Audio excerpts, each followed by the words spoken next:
پێغەمبەران عليهم الصلاة والسلام باشترین خەڵقی خوا لەسەر زەویە هەموویان جۆرێک لە پیشەسازی تایبەتیان هەبوو.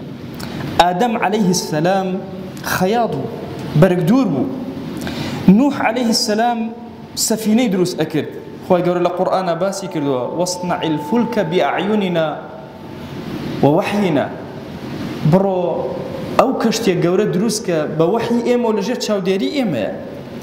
داود عليه السلام رب العالمين لەگەڵەوە داود مەلیک بووە، مەلیک.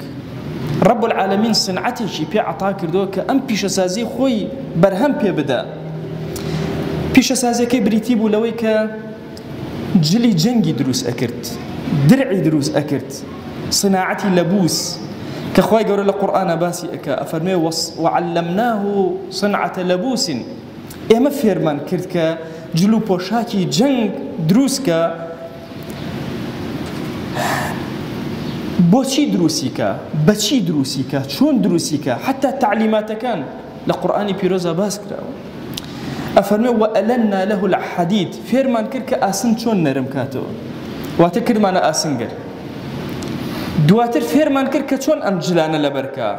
ئەفەرمێ ئەنعمل سابغات وقدر في السرد، بڕۆ پۆشاکێکی تەواو کامیلی حربی دروستکە لەسەرەوە بۆ خوار هەمووی لە ئاسن، بەڵام ئاگال لێبێ وقدر في السرد، ئەوەنە ڕق و قورز نەبێ نەتوانێ هەڵیگرێ، ئەوەنەش ناسک نەبێ بە ئاسانی شمشێر و تیرەکان بێبڕێ، زۆر بە وردی. وقدر في السرد سابغات يعني دروع سابغات لەو ئاەتە پیرۆزە ولەما ئەفەرمونەوە صفتێکە مەوسوفەکەی حەسفە، واتە کۆمەڵێ درع دروستکە کە هەموو لاشیان دابپۆشێ، زرێ پۆش بێ، بەڵام ئاگات لێبێ زرەکان با ورد و پێکەوە بن و تند بن بۆی نەتیر بیبڕێ نەشمشێر بیبڕێ، بەڵام زۆر سووک و ئاسانیش هەڵبگیرە و بڕوە.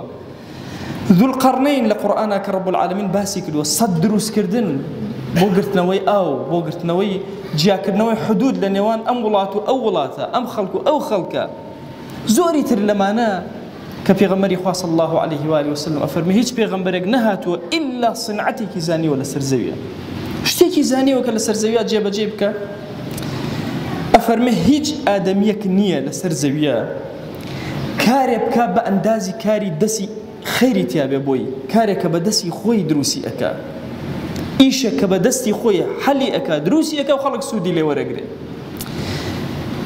ئەفەرمێ نەبی الله داود لەگەڵ ئەوە کە بۆیە لە ناهۆ پێغەمبەران بەس داود باسەکە، ئەفەرمێ شتی دەستی خۆی ئەخوات، ئەفەرمێ لەگەڵ ئەوەی پاشا بوو، معاشی هەبوو، دار و خەدەم و هەموو شتێ لەبەردەستیا بوو، خۆی خەریک بوو، وردە وردە ئیشی خۆی جێبەجێ کرد و لە پارەی خۆی لە کەسابەت و لە صنعەتی دەستی خۆی ئیش و کاروباری خۆی ئەبەر بەڕێوە ئیشی خۆی جێبەجێ کرد و چاک ئەکرد.